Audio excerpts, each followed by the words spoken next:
for your first credit or debit card.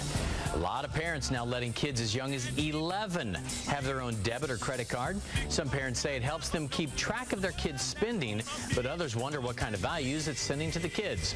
Certified Financial Planner Joe Bert with Certified Financial Group joins me this morning to talk about it. It's Money Monday. Good morning, Joe. Good to see you. Good morning, John. Good to be here. Okay, 11 years old, getting your first credit card. What are your thoughts on this when you hear that kind of number being thrown out? I think it's crazy. I think, working with credit and having plastic in your pocket that you can swipe and do whatever you want to do, for most kids is not a good idea. And frankly, for some adults, it's not a good idea. But starting kids off at that young age isn't the best. Now, obviously there's pros and cons of this. You're going to give your kids money. If you have money, it's the same as the plastic. You swipe the plastic and you spend the money.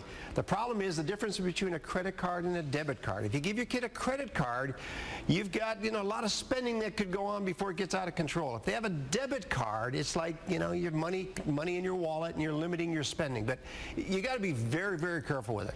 The only way I could see this making sense is if you do one of those prepaid debit or credit cards, whatever it is.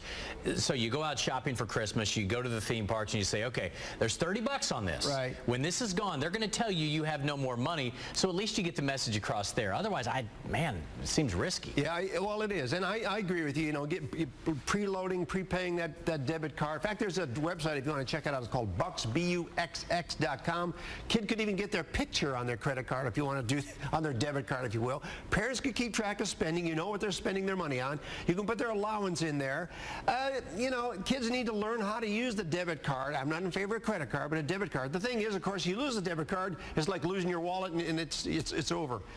I still like the idea. Maybe I'm old-fashioned, John, but I like the idea of having money in your pocket, counting off the dollar bills, seeing that money being spent before your eye. You get a different sense of spending than just swiping the card. You make a great point, because we all know how tough it is. Like, you buy something for $1.25 and all you have is a 20. Yeah. That hurts when you hand over the 20 knowing you're having to break that. Maybe that's a lesson, I was going to say kids need to learn, but adults, maybe we need to learn that too. Yeah, use the cash a little bit more. Yeah, that's what they say. Spend cash. Using the credit is it's very easy to get in front of it, spending too much money, and you get started on the wrong foot, and then you've got problems throughout your entire life. Joe, I feel like it's a couple of old fogies here, us talking about this. Yeah, but it's experience, John. Experience. That's what you call it. Okay. Because, you see these kids with a nicer cell phone than you probably have. Yeah. They have a credit card at this point. They have everything except a job. Exactly. And that's the problem. It is the problem. And if kids don't understand where the money comes from, how you earn it, you don't get started on the right track, you got to be very, very careful with just giving kids money, whether it's cash, debit card, or credit card. It's two old fogies here, Joe. We are. But you're so